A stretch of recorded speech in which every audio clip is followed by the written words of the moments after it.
오늘 저는 이 주신 본문의 말씀을 가지고 영광의 관을 사모하라 라는 제목의 하나님의 말씀을 증거하겠습니다.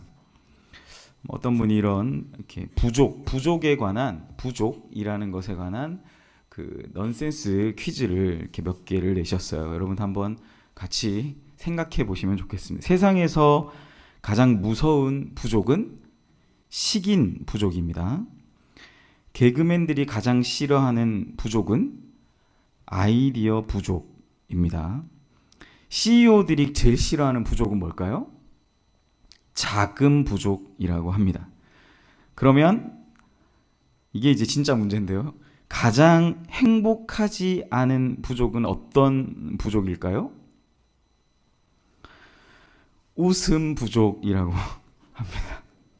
그래서 어떤 사람이 이런 말을 했다고 합니다. 뭐 유명한 연예인 중에 어떤 분도 이런 얘기를 했는데, 행복한 사람이 웃는 게 아니라 웃는 사람이 행복하다. 행복한 사람이다. 이 시간 한번 활짝 한번 웃어 보시겠습니까? 시작. 그리고 좌우 앞뒤 좌우를 한번 보시면서 한번 인사하겠습니다. 성도님, 집사님, 장로님 이름 명칭을 하시고 성도님의 웃는 얼굴을 보니 저도 행복합니다. 시작. 웃으시면서 인상 쓰면 하지 마시고 한 번 더 인사하실 때 웃는 사람이 진정 행복한 사람입니다. 시작. 네, 이 오후의 시간에 참으로 잠이 오고 그죠? 피곤하지만 하나님이 우리에게 미소를 주시고 웃게 하실 줄 믿습니다. 그 하나님의 한번 우리에게 웃게 하시는 그 웃음이 새롭게 시작하는 한 주간 참으로 버겁고 또 매일 일상이 전쟁과 같은 일상이라 할지라도 이 웃음을 생각하시면서 살아가시는 복된 저와 여러분 되시기를 주님의 이름으로 간절히 축원드립니다. 사랑하는 여러분, 지금 우리가 이렇게 웃으면서 행복하게 참 이 시대는 신앙생활을 할 수 있는 것 같아요. 그런데 우리가 오늘 본문을 함께 읽었던 이 베드로전서 후서가 쓰여질 AD 1세기, 그러니까 00연도, 01연도부터 이제 100년 정도 되는 그 기간대에만 해도 사실 여러분 너무나 잘 아시겠지만 웃으면서 행복하게 신앙생활을 할 수가 없는 그런 시대였습니다. 당시는 교회가 역사적으로 정확하게 인정받지 못한, 기독교가 이제 공적으로 인정받지 못했던 시기였기 때문에 모진 핍박과 박해로 큰 고난 가운데 있었기 때문입니다. 수많은 사람들이 예수님을 믿는다라는 그 한 가지 이유 때문에 털옷을 덮어서 씌워진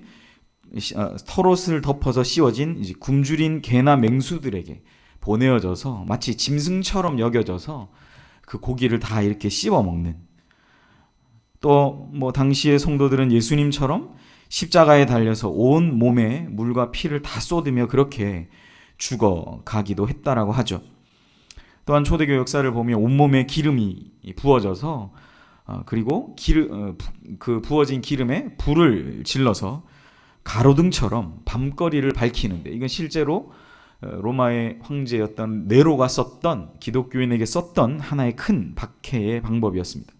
기독교인이라 하면 잡아다가 온몸에 기름을 발라 거리를 밝히는 등불로 쓰는 그런 박해 가운데 사실 오늘 본문이 쓰여졌다라고 할 수 있죠. 이런 엄청난 핍박과 박해로 인해서 예수를 믿는 많은 사람들은 사실 웃음을 가지기에는 너무나 힘들었겠죠. 행복이 뭘까? 웃음이 뭘까? 사실 이런 핍박과 박해 가운데 많은 사람들이 예수님을 저버리는 그런 불행한 일들이 생겨나기 시작했었습니다. 사실 본문의 저자인 이 베드로 사도는 성령께서 주시는 감동을 붙잡고 이렇게 흔들리며 걸어갔던 성도들과 교회들에게 그 흔들리는 성도와 교회를 바로 세우기 위해 쓴 이 성경이 바로 베드로전서와 후서라고 알려져 있습니다. 그래서 여러분, 베드로전서에는 이 산소망, 살아있는 소망이라는 주제가 이 서신서의 이 배경의 면면이 도도한 강물처럼 면면이 흐르고 있다라는 사실입니다. 모진 고난 가운데 있었던 성도와 교회에게 주 예수께서 주신 이 거룩한 산소망을 붙잡고 살라고 가르치고 있다라는 사실이죠. 제발 이 땅의 삶이 전부인 것처럼 살지 말고 영광의 주님을 배울 그날을 소망 중에 붙잡고 끝까지 믿음으로 그 길을 걸어가라 라고, 산소망을 붙잡고 걸어가라 라고 베드로 사도는 우리에게 가르쳐 주고 있습니다. 1세기 당시에 시리아의 대표적인 교회였던 안디옥 교회, 거기에 이그나티우스라는 훌륭한 영적 지도자가 있다고 하죠. 그는 무려 40년 동안 힘을 다해 주님을 섬겼고 교회를 섬겼습니다. 특별히 그 당시에 기독론에 관해서, 그러니까 예수님은 하나님의 아들이 아니다라는 이단들과의 싸움에서 그는 이 이단들과의 퇴치를 위해 힘을 썼던 그런 사람이었어요.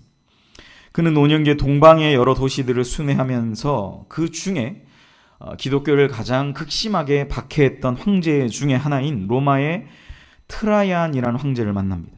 기독교를 멸시했던 황제는 이그나티우스를 만나자마자 그렇게 빈정거리며 말했다라고 하죠. 사악한 마귀 이그나티우스야, 사람들을 속이려고 너는 여기 왔구나. 이그나티우스는 대답해요. 나는 마귀가 아닙니다. 나는 내 마음에 예수 그리스도를 모시고 살아가는 사람입니다. 트라이안이 이렇게 말했어요. 네 속에 예수 그리스도가 있다고? 그 예수는 본디오 빌라도가 십자가에 못 박아 죽인 그 자가 아니냐. 그 자가, 그렇게 비참하게 죽어간 자가 네가 그 마음에 모시고 이렇게 복음을 전할 정도로 너에게 중요한 존재인가? 라고 다시 물어봤습니다. 그때 이 이그나티우스의 대답이 아주 걸작이죠. 그렇습니다. 그분은 나의 죄를 대신해 십자가에 못 박혀 죽으셨기 때문이다. 여러분, 이거 우리가 모르지 않지 않습니까? 그런데 그는 이 한마디의 말, 비참하게 죽어간 그 예수 때문에 넌 이렇게 사냐라는 이 황제의 물음에 나의 죄를 대신해 돌아가신 그 예수 때문에 나는 내 생명을 다 드려도, 가로 등불을 밝히는 그런 불처럼 내가 사라진다 할지라도 나는 그 믿음을 지키겠다라고 그는 고백했었습니다. 이 이야기를 들었던 황제는 어떠한 적법한 절차도 없이 이 이그나티우스를 로마로 압송해서 맹수의 밥으로 던져줍니다. 로마의 국립경기장인 콜로세움에 이 이그나티우스가 서게 됐고 약 4만 5천 명 이상의 관중들이 수용되는 그곳에 그가 섰습니다. 구경꾼들이 몰려들었어요. 잠시 후에 황제가 맹수에게 던지라니, 우리가 영화에서 많이 본 있죠? 손가락을 내리면서 던져라 라고 말할 때 이그나티우스는 다음과 같은 말을 남겼다라고 합니다. 나는 맹수의 이빨 사이에 낀 하나님의 곡식으로 빠져서 주님을 위한 거룩한 빵이 되고자 한다. 이런 고백이 채 끝나기도 전에 그는 덤벼들었던 맹수들, 사자들에 의해서 갈기갈기 찢겨, 그 몸이 다 찢겨졌다라고 합니다. 이렇게 이그나티우스는 장렬하게 순교했습니다. 후에 그 친구들이 그 찢어진 그리고 그 남아있는 뼈들을 모아서 장사를 지내줬다라는 것들이 구전으로 내려오기도 합니다. 사랑하는 여러분, 무엇이 이 이그나티우스라는 사람으로 하여금 순교의 제물이 되게 했을까요?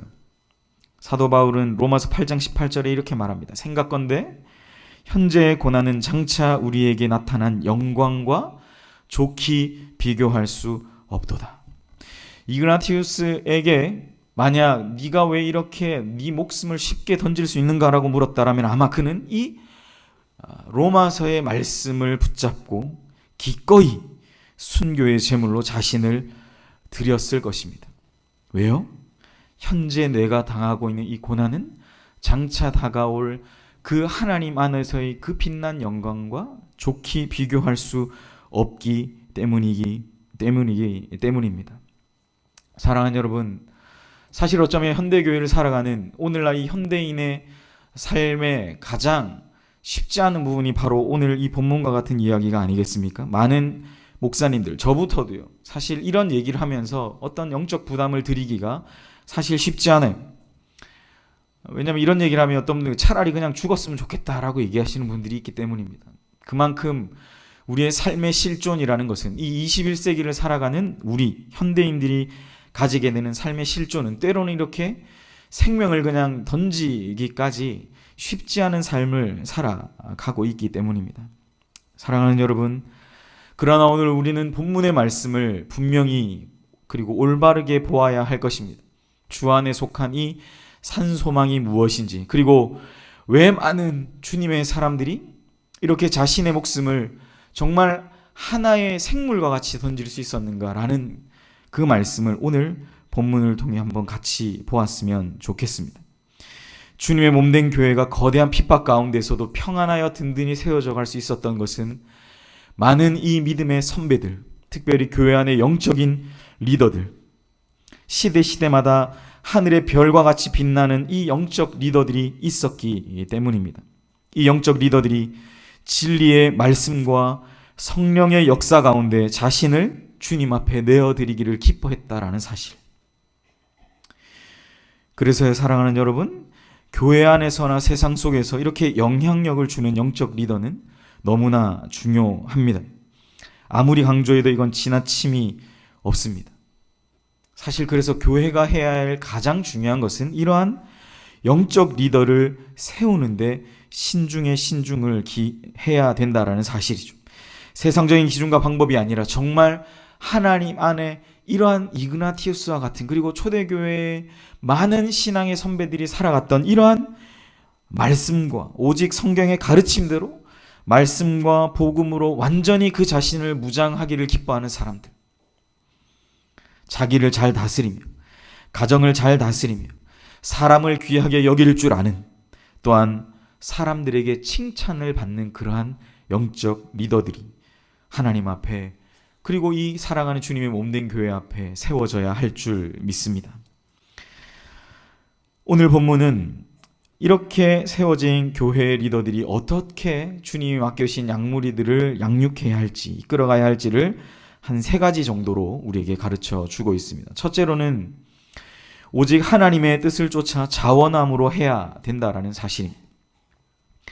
부모가 되면 자녀를 위해 해야 할 일을 참 많죠. 돈도 벌어야 하고, 밥도 지어줘야 하고, 옷도 사줘야 하고, 학교도 보내줘야 하고, 이 모든 일들이 부모가 억지로 한다면 그 가정은 과연 행복하겠습니까? 부모의 얼굴에 억지로라는 글자가 이렇게 쓰여져 있는데 그 가정은 결코 행복할 수 없습니다. 자녀들이 돈이나 여러 가지로 채용을 받는다고 해도 그 자녀들이 실상 바깥에 나와서 친구들에게 자기의 가정을 돌아보며 이야기할 때 행복하다라고 결코 이야기하지 않는다라는 사실이죠. 한 가정의 공동체가 여러분 이렇다라면 하물며 그보다 더 큰, 더 위대한 주님의 몸된 교회 공동체는 얼마나 더 그러하겠습니까? 하나님의 교회 안에 세워진 리더는 자고로 억지로 하는 마음을 사실 버려야 할 것입니다. 오직 하나님의 뜻을 쫓아 자원함으로 양무리를 지도하고 다스리는 자들로 세워져야 할 것입니다. 그럴 때 여러분 은혜가 되는 거죠. 그럴 때 많은 열매들이 맺혀지게 되겠죠. 그럴 때 주님의 몸된 교회가 평안하게 든든히 세워져 가지 않겠습니까? 그래서 여러분, 사랑하는 여러분, 하나님의 양무리를 치는 일은 결코 쉽지 않은 일인 것 같습니다. 에너지가 왕성한 남자아이 셋을 동시에 여럿을 키우는 것과 같은 그런 고통과 그런 힘듦이 있을 것입니다.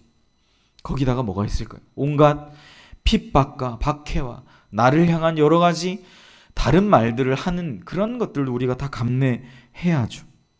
이것이 참으로 얼마나 어려운지 모릅니다. 손해와 희생은 기본이고 때로는 내 건강, 내 목숨까지도 걸어야 하는 상황들이 발생하게 되더라라는 사실이죠. 사랑하는 여러분, 이러한 상황에서 어떠한 사람이 주님이 맡겨주신 이 양무리를 칠 수 있겠습니까?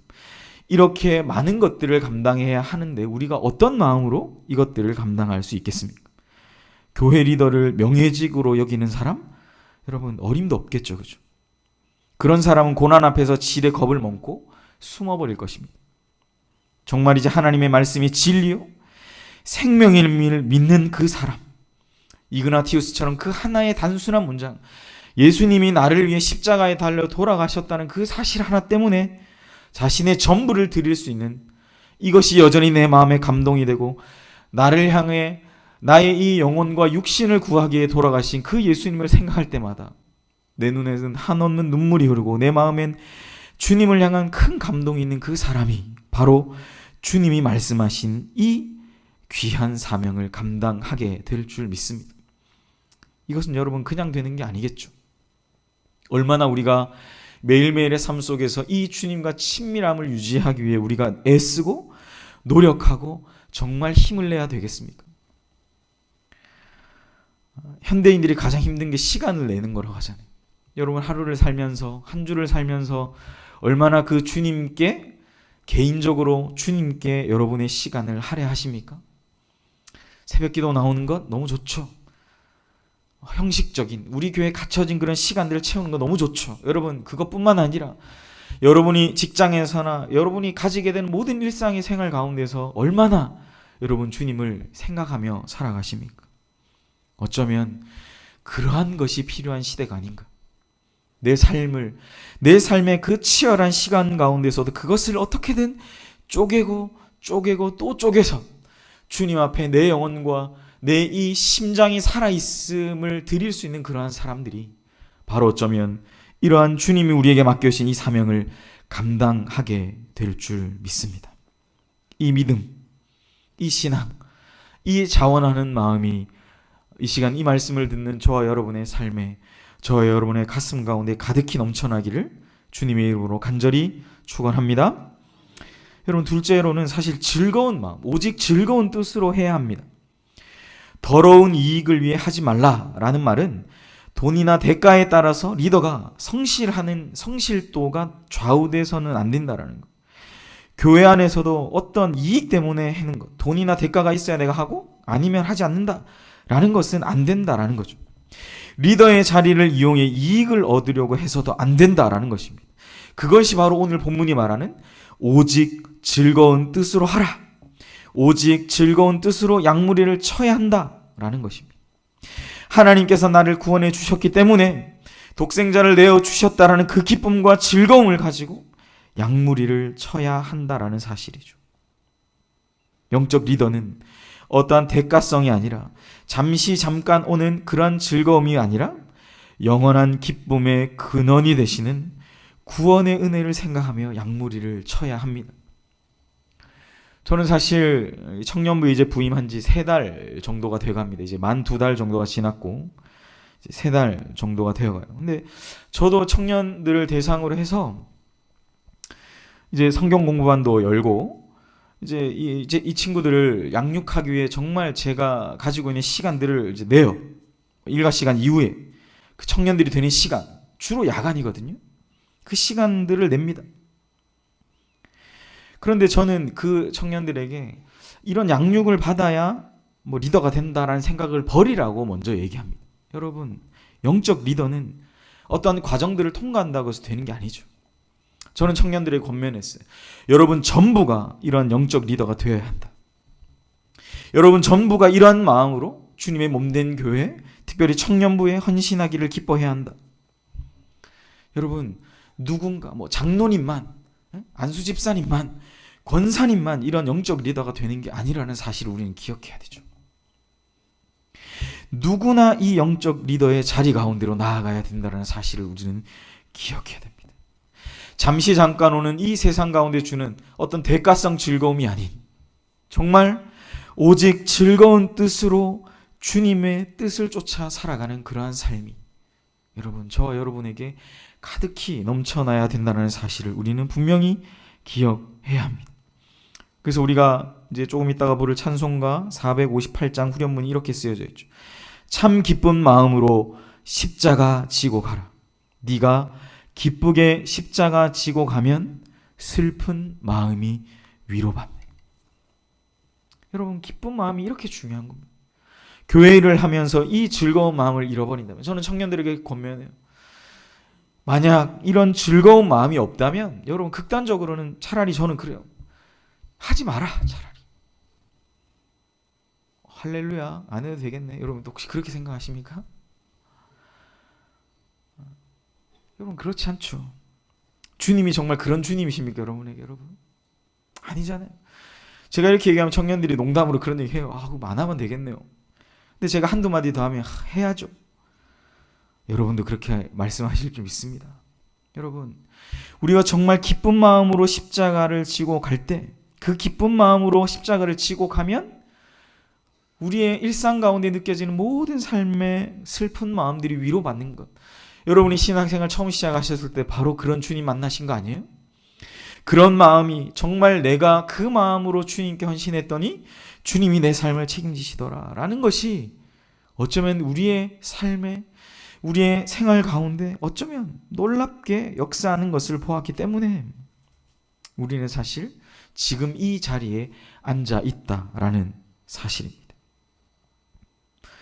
참 기쁜 마음으로 십자가 지고 가라. 내가 기쁘게 십자가 지고 가면 슬픈 마음이 위로받네. 이러한 주님의 위로가 저 여러분에게 가득히 넘쳐나기를 간절히 축복합니다. 마지막으로 여러분, 주장하는 자세를 하지 말고 오직 양무리의 본이 되라. 주장하는 자세를 하지 말라는 말은 군림하는 자세를 가지지 마라, 지배하려는 자세를 가지지 말라는 뜻입니다. 한국 초기에 어떤 교회 장로님이 80세가 넘을 때까지 주일학교 부장으로 섬겼다라고 하죠. 정말 대단한 분 아닙니까? 80세가 넘을 때까지 주일학교 부장님으로 섬기셨대. 그분은 사실 교회 안에 겸손과 충성과 사랑으로 교회 안에 참 좋은 모범이 되셨다고 합니다. 그런데 이 장로님에게는 한 특징이 있었는데 그건 40년 이상을 길러온 멋진 수염이었어요. 저는 아직 길러본 적이 없는데 예전엔 그런 분들 많지 않았습니까? 도포 자락을 입고 갓을 쓰고 이렇게 길게 수염을 기르는 그런 장로님들이 계셨어요. 이 40년 동안 기른 수염, 이게 길다 보니까 장로님은 이제 자연스럽게 어떻게 할까요? 수염을 이렇게 한 번씩 쓰다듬는 그런 버릇이 자연스럽게 있었다라고 합니다. 그런데 어느 날 참 이때 시대에 이 여성도님도 참 여자 성도님이 찾아와서 장로님에게 이렇게 말했대요. 장로님, 우리 집 애가 교회를 나오면서부터 턱을 이렇게 쓰다듬는 버릇이 생겼대. 왜 생겼을까요? 주일학교 부장님 하시니까 장로님이 턱을 이렇게 쓱 만지는 모습을 보고 멋있어 보여. 그것도 멋있어 보여. 아이가 볼 땐, 그죠? 아이의 눈으로 볼 땐 뭐 아빠 엄마가 껌 씹는 모습도 멋있어 보이니까요, 여러분. 뭐 이렇게 앉았다 일어났다 체조하는 것도 멋있어 보이거든요. 그런데 이 막 어르신 백발 막 호호 할아버지가 이렇게 긴 수염을 쓰다듬는 모습이 너무 멋있어 보이는데 이게 뭐냐? 집에 가서 계속 이러고 있는 거야. 그러니까 부모가 볼 때는 이게 이제 뭘 고쳐야 되겠는데 어떻게 하면 고칠 수 있을까? 그래서 아마 장로님이 배운 것 같은데, 장로님 이게 어떻게 방법이 없을까요? 라고 물어봤어요. 이 장로님이 얼마나 겸손하신 분인지, 좋은 그 본을 보이지 못했다는 미안한 마음에 걱정하지 마세요. 앞으로는 그런 일이 절대 없을 겁니다. 라고 말씀하시고 어떻게 했냐면 그 수염을 다 깎아버리셨어요. 여러분, 이게 쉽겠습니까? 이게 진짜 쉽지 않아요. 특별히 연세가 있으신 분들, 정말 전통을 중요하게 여기시고 내가 이걸 어떻게 길렀는데, 내가 이걸 어떻게 해왔는데 라는 마음이 있으신 분들에게 여러분, 이분에게 이 수염을 깎는 행위, 이 수염을 단숨에 잘라버릴 수 있는 것은 정말 쉽지 않은 결정입니다. 근데 이분은 그렇게 하셨어요. 얼마나 큰 그릇입니까? 그런 인물 밑에 얼마나 많은 인재들이 배출되겠습니까? 여러분, 사실은 한국 초기 기독교 역사, 제가 신학대학원 대학을 다닐 때 이 박용규 교수님이라는 분이 계셨는데 그 교수님이 한국 기독교 역사를 막 진짜 이만큼 1500페이지 되는 책을 2권을 쓰셨어요. 근데 여기에 이런 간증의 내용들이 꽤 많이 나옵니다. 한국 초기 기독교에 가졌던 이런 80세 넘어서 주일학교 부장님을 하시고 수염을 깎은 그런 장로님들의 이야기가, 뭐 안수집사님들의 이야기, 그리고 권사님들의 이야기가 얼마나 많이 나오는지 몰라요. 그런 분들로 인해 뭡니까? 그 당시에 한 2천만 정도 되는 한국 사회의 구성원들을, 2천만이라는 사람을, 그 얼마 안 되는 기독교인들, 10만 명 가량밖에 안 됐던 기독교인들이 여러분 사회를 주도하지 않았습니까? 여러분?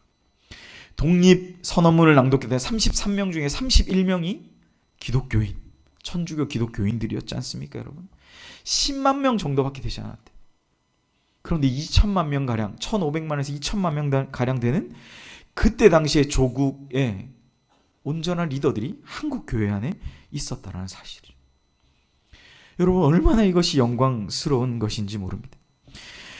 저는 약물이의 본이 된다라는 게 이런 이 장로님처럼 자기 희생을 감수할 줄 아는 사람, 좀 더 정확하게 표현하면 약물이의 본이 되는 삶은 늘 다른 사람의 말에 귀를 기울이면서 성령님을 의지하는 그 사람, 그러니까 그 사람의 작은 말도 성령님의 말씀이 될 수 있다. 그것이 바로 오늘 본문이 말씀하는 주장하는 자세를 하지 않는 삶, 그리고 약물이의 본이 되는 삶이다 라고 저는 생각합니다. 베드로 사도는 어디서 여러분 이 자원하는 것, 또 즐거운 뜻으로 하는 것, 또 약물이의 본이 되는 영적 리더라는 이 세 가지의 기준을 그는 찾아냈을까요? 여러분 대단하지 않습니까? 이 5장이라는 베드로전서라는 아주 짧은 구절 안에, 특별히 이 5장 안에 이 짧은 맥락 안에 그가 이 짧은 서신 안에 어떻게 이런 내용들을 썼을까요?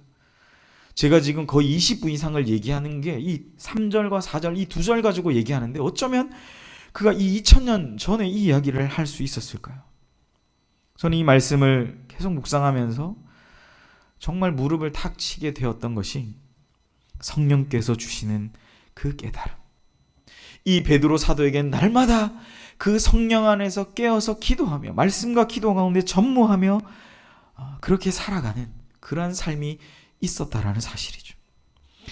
베드로 사도는 세상의 어떤 유명한 리더십 책을 탐닉하며 탐독했던 것이 아닙니다. 여러분 잘 아시겠지만 이 베드로 사도는 아주 무지랭이, 당시에 아주 무식했던 어부였다는 사실이죠. 그는 영원한 리더 되시는 그 예수님만을 묵상했던 것입니다. 그 예수님이 우리에게 보내셨던, 예수님이 이제 승천하시고 하늘로 올라가시고 우리에게 보내셨던 그 성령을 절대적으로 의지하면서 세상에 있었던 여러 가지 책을 탐닉한 것이 아니라 오직 우리에게 주신 이 하나님의 능력의 말씀, 그리고 그 안에 주셨던 그 하나님의 놀라운 역사, 그 성령님을 온전히 신실하게 붙들며 살아갔던 것. 그 예수님이 하셨던 사역을 돌아보면서 그는 자원하는 마음, 즐거운 뜻으로 함, 그리고 약물이의 본이 되는 것을 찾아냈다라는 것입니다. 그래서 그는 하나님의 약물이라는 표현과 예수님을 표현하는 목자장이라는 표현을 아울러 쓰고 있지 않습니까? 제가 참 이 말씀을 보면서 얼마나 기쁘고 진짜 기뻤는지 몰라요. 목자장이 되시는 그 주님을 따라가는 삶이 이렇게 중요하구나. 이 예수님을 내 마음 가운데 모시고 살아가는 그 삶이 이렇게 중요하구나. 내가 구원받은 것이 너무나 하찮게 여겨지는 것이 아니라 그 구원을 주신 그 주님을 내 삶의 중심에 모시고 살아가는 것이 이렇게 너무나 중요하구나. 베드로 사도가 짧은 이 5장의 말씀이지만 이 말씀을 통해 주시는 이 영적인 원리가 이렇게 중요하구나 라는 것을 저는 발견하게 되었습니다. 사실은 이 본문의 말씀은 저는 늘 설교할 때마다 저 자신한테요, 네가 그렇게 해야 돼, 네가 그렇게 해야 돼. 사실 저도 교회에 있지만 여러분, 제가 우리 청년들한테 얘기했는데 말씀 진짜 뭐 많이 말씀 읽고 막 묵상할 시간 많을 것 같죠. 저희들 진짜 그럴 시간이 잘 없어요. 정말 기껏해서 낼 수 있는 게 새벽기도 끝나고 나서 있는 시간들, 신방하고 또 방문하고 찾아가고 할 때 여러분 정말 내가 생각했던 만큼 정말 주님께 집중할 수 있는 시간이 많지 않더라는 사실. 제가 이 정도면 여러분 어떻겠어요? 사실 이 본문에 말해서 저한테 하는 얘기예요. 그러면서 여러분들이 간곡히 부탁을 드리는 거죠. 저보다 더 정말 시간이 없는 여러분이 어떻게요? 오늘 이 베드로 사도가 오늘 본문을 통해서 우리에게 말씀하신 이 말씀이 저 여러분에게 주시는 은혜의 말씀이 되시기를 주의 이름으로 간절히 부탁을 드립니다. 여러분 기억하셔야 돼요. 예수님이 부득이함으로 억지로 마지못해서 그 하나님 아버지와 그 동등한 영광, 그 영광의 보좌를 그냥 버리고 이 땅에 오신 게 아니라는 사실을 기억해야 됩니다. 기꺼운 마음으로 즐거운 마음으로, 자원한 마음으로 이 땅 가운데 오신 거죠. 부득이함으로 성령에 이끌려 40일 동안 광야에 금식기도 하신 것 아닙니다, 여러분. 부득이함으로 자원하는 마음이 아닌 것으로 고난의 십자가를 지신 것도 아닙니다. 오직 하나님의 뜻을 쫓아 자원하는 마음으로, 100% 자원하는 마음으로 그 하나님의 뜻대로 사역하셨다는 사실을 우리는 기억해야 합니다. 더러운 이익, 나한테 이익이 되면 고쳐주고 아니면 안 고쳐주는 주님이 아니셨어요. 예수님은 공생의 사역 3년 동안 수많은 사람들을 만났고 오히려 자신에게 아무런 도움이 안 되는 사람들을 고쳐주셨죠. 그들에게 말씀을 가르치셨고 병든 자, 귀신 들린 자, 상한 마음을 가지고 나온 자, 부자들 안 고쳐줬어요. 오히려 아무런 돈이 없는 사람, 음란한 여인, 돌 맞아 죽어야 마땅한 그 여인을 고쳐주셨잖아요. 예수님의 사역이 바로 그런 것 아닙니까? 아무것도 없는 사람들, 어떤 대가를 바라는 것이 아니라 그 더러운 이익을 탐하는 그러한 자들이 아니라 바리새인과 서기관같이 그러한 예수님이 아니라 자신의 유익을 구하지 않으시고 심지어 자신을 왕으로 삼으려는 사람들에게도 나는 그러한 자가 아니다라고 숨어버리신 주님이셨죠. 그래서 우리가 그 주님을 향해 겸손의 왕이라고 고백하지 않습니까? 여러분 기억하세요. 예수님도 오직 하나님께서 주실 영광만을 바라보며 즐거운 뜻으로 사역하셨다라는 사실입니다. 그러니까 여러분 베드로는 세상에 그 당시에 헬라 철학 유명한 그런 책들을 본 거 아니에요. 그냥 그 예수님의 삶 자체를 묵상하다가 영적 원리를 발견하게 되었다라는 사실을 우리는 기억해야 합니다.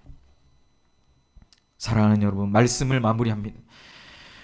이러할 때 우리가 그 주님 바라보며 믿음의 길을 걸어갈 때 주님이 우리에게 무엇을 주신다고 약속하셨어요? 바로 시들지 아니하는 영광의 관을 우리에게 주신다라고 말씀하셨습니다. 목자장이 나타나실 때에 시들지 아니하는 영광의 관을 얻으리라. 여러분, 이 영광의 관을 사모하시기를 주의 이름으로 축복합니다. 그렇다면 여러분, 제가 뭘 말씀드릴까요? 여러분에게 조금 부담되시겠지만 영혼을 돌보는 리더의 자리를 사모하시기를 바랍니다. 우리 모두가 그런 리더가 되어야 돼요. 저는 청년들에게도 얘기했어요. 60명 가량이 모여서 예배드린 그곳 가운데 60명 전부가 이런 리더가 되기를 원합니다. 이 영광의 관을 사모하고 그 리더, 영혼을 돌보는 리더의 자리 가운데로 나아가라. 그것이 오늘 이 베드로 사도가 우리에게 전하는 복음인 줄을 믿으시기를 주의 이름으로 축복합니다. 양육과 훈련의 자리로 나아가십시오. 여러분의 자리에서 예수님처럼 오직 자원함으로 즐거운 뜻으로 또한 본을 보이는 그 자리 가운데 그렇게 살아가시는 저와 여러분 되시기를 간절히 소원합니다. 4절을 다 같이 한번 읽어보겠습니다. 시작. 그리하면 목자장이 나타나실 때에 시들지 아니하는 영광의 관을 얻으리라. 아멘. 사랑하는 여러분, 고난 없이는 영광도 없습니다. 그래서 성경은 복음과 함께 고난을 받으라고 우리에게 했습니다. 복음과 함께 고난을 받으라. 진정 우리가 이 예수를 따르는 성도라면 멋지게, 우아하게, 정말 젠틀하게 사는 것보다 주와 그 복음을 위해 고난받는 것, 이것을 사모하는 저와 여러분이 되어야 할 줄 믿습니다. 그럴 때 주님으로부터 이 시들지 않은 이 영광의 면류관과 더불어, 참 제가 좋아하는 말씀인데, 영원토록 착하고 충성된 종아, 내 기쁨에 영원토록 참여할 것이다 라는 이 약속의 말씀을 저와 동일하게 여러분이 그렇게 받게 될 줄 믿습니다. 여러분, 그날을 사모하시며 주님 앞에 서는 그날까지 예수님을 닮는 그 리더의 자리 가운데 나아가시는 그런 저와 여러분이 되시기를 이 주 예수님의 이름으로 간절히 부탁을 드립니다.